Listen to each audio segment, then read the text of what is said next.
It was amazing. My offensive line did a great job. Shout out to the O line and shout out to Montoya Foster. He really opened it up for me and getting that second level block. For me, just to spring it out to score. Yeah, I didn't really do much other than just find open lanes and run. So I give that all credit to the O line and shout out once again to Montoya for giving me an end zone there. On a play like that, when do you know you're home? When you get the ball, when you hit the hole, when you're in the secondary?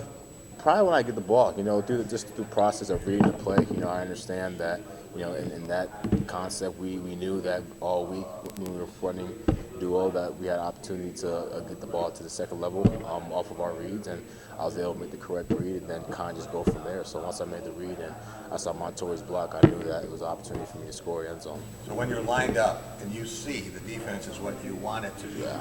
are you saying, oh, don't shift over, don't do anything? Yeah. In my mind, I'm like, yeah, this is gonna be a good play. This is gonna be a good play. But I still gotta stay disciplined in my reads, and it happened the way that we practiced, the way that we saw all week, and we were able to capitalize on it. Has it been different getting used to running with a fullback? I don't know if I would say different. I've done it since high school, so it was new. But it's just, for us, it doesn't really change much. I guess it changes a little bit as far as, we have to read what the fullback does, but as far as what we do, it doesn't really change the running back position. It's always nice having an extra block in there in front of them, so I know a lot of pro teams in the league do that. Jay Coyne and Taneo Hopper have been doing a great job at the position, helping us to be getting into the open lanes and whatnot. So it's not as much as a big difference, but it took a little getting used to. Hopper give you a little bit more physicality. Sorry? Hopper give you a little bit of physicality in there, fullback. Yeah, both of them. Both from T-Hop and Jay Coyne. Those guys have done a great job with just being in that position and getting those blocks well for us. They've done a great job in practice, and obviously it translates to the game. So they're going to be huge for us to be successful this game. So I'm excited to see those guys go on Saturday. As a leader, we always hear what you have to tell your team during the tough times. Now that you're having success and consistent amount of success for the past few weeks, how do you approach your team? What's the air? How do you kind of lead as a successful team right now? Yeah, I think the message that we always preach: never get too high, never get too low. Regardless if we were 3-0, and like I said, we are right now, starting off great, or we were 0-3. We lost all three of our games. We have to stay level-headed and continue to have the same mindset, the same attack mindset, and the same respect for our opponents. As Coach Smith always talks about, week in and week out, no matter who the opponent is. So never getting high, never getting too low. Understanding that we're doing good right now. We have a lot more to improve. We know that these next few weeks are going to be hard for us, and we're accepting that. We're accepting the challenge. We're accepting the hard, and we have to continue to prepare each and every day for us to be able to do what we want to do. And at the end of the day, that's winning football games. When you look at we've had the big hitters, but have struggled at times in some short yardage stuff. Coaches talked a lot about wanting to get more of the 4 or 5 yard kind of runs. I guess how do you kind of balance that, and where do you feel like there's anything that's maybe caused that, where you're not getting you get the big plays, but then there's like 1, 2, 3 yard gains rather than 4, 5, 6. Yeah, at our position, just in the game of football, that's just how it is. Not every play is going to be a touchdown play. Sometimes when you're playing really, really good teams with really, really big guys in the defensive line, you're going to have to grind out those 2, 3, 4 yard plays, and that just may have the game be going. And once in a while, you may pop one for 60 yards. So you just got to be, as a running back, you got to be very disciplined in your eyes. You got to be disciplined in how you approach the game and how you run every play. Coach KB always talks about every play is a new play. So you can't expect the defense to do something one play that it did the other play. You have to take every play as it's just a new play and kind of just take it from there. And like you said, take advantage of the opportunities that we get. Sometimes the opportunities may be 2, 3 yards. Sometimes the opportunities may be 50, 60 yards. So you just got to take advantage of it and kind of go from there. With BC's front seven, they're physical. Is that going to make that even more important this week to try and keep moving forward rather than get stuck in that 2 to 3 yard range? Yeah, I say so. Like I said, BC, their defense is, from watching the film, defense is very physical. They got a lot of experienced guys in there.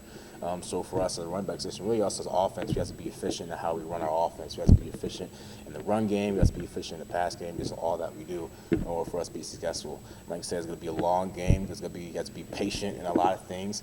Just kind of you got to play a full court game. That's at the end of the day. This is a good team that we're playing, and we're excited for it, and we're preparing well for it, and we're getting ready to have a full court fight. What has to improve in the run game to get a better production that you guys are looking for? What do you think are the fixes that have to happen? Yeah, I think the big thing is just consistency. Consistency as far as running backs and making our reads right, consistency, and make sure that the blocking's right, consistency, and make sure that we're making the correct checks and the correct calls. All that takes is consistency, and just going back to being patient. It's good taking those 2 or 3 yard gains, because sometimes a 50-yard gain is going to open up, but it may not open up to the third quarter. And that's just how football is. That's just at the end of the day how our position is. So we just got to be consistent in our eyes, consistent in our tracks, and doing what we can do as a position to help the offensive line out a lot.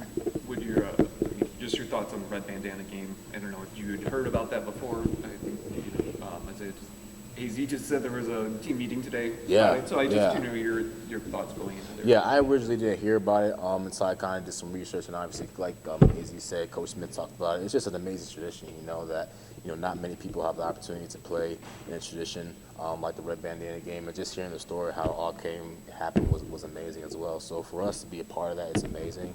I know it's going to be a great atmosphere. It's going to be fun for us. This is kind of what you dream of as a kid, to be able to play in these atmospheres. So I'm excited that we have the opportunity to play in this bandana game for us, and obviously for us to go out there and put on a show. Do you When think it's because of K-Ron's what you turn and you're on the sideline, are you watching him every play? Are you talking to the assistant coach? Are you on the tablet? What are you doing?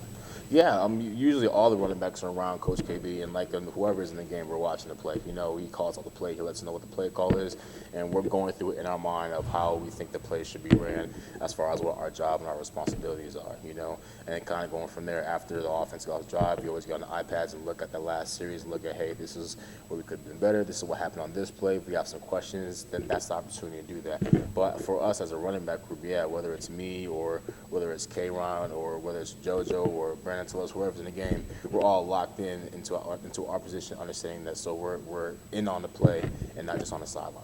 The environment that you're going to play in on Saturday is obviously a little bit more hostile probably than Maryland was, but to win on the road in the way that you guys did in that game by coming back 3 times and then burning the clock and then hitting a field goal at the end, does that give you additional confidence, heading into this game knowing that it's not over until it's over kind of thing? Yeah, no doubt. And the way that we played American was a fourth quarter fight. So that's the same approach that we're attacking with Wausau College. It's going to be a fourth quarter fight. Like I said, they have a very, very good team. We also have a very, very good team. So at the end of the day, it's going to come down to who is most efficient in the fourth quarter, who's going to not, quit in the fourth quarter. And I believe in that Maryland game, we did a great job of doing that. And obviously, there's a lot to improve looking back from that game. But going to the BC game, we expect to get a fourth quarter fight, and we're ready for that. Did you play there when you were in college? No, not at all. No. You take any recruit visits or anything? No, but I heard it's a beautiful campus. I went to Massachusetts a couple times, but I haven't been on a campus, but I heard it's beautiful. So I'm excited to, obviously be on that field and just kind of sightsee a little bit and whatnot, but yeah. You guys look at this as an opportunity to really sort of find out where you are as well. I mean, it sounds like you guys respect them. They've done some things. You guys have done some things as well. Are you looking at this as a chance to just sort of really gauge, I guess, where you guys are right now against a good team on the road? Yeah, every game, since we played FAU was an opportunity for us to see, where we were, and then from there, from FAU to now, seeing how can we build on from the last game, how can we improve, the turnover ratio, how can we improve the penalty ratio, things like that. Obviously, some areas have improved more than others, and going into this game, we have to work on that, improving those areas that we didn't as much in the past previous games. But yeah, every single game, we're striving to continue to improve, continue to be consistent, and continue to grow as a whole football team, not just as offense, but on all 3 cylinders: offense, defense, and special teams. All right.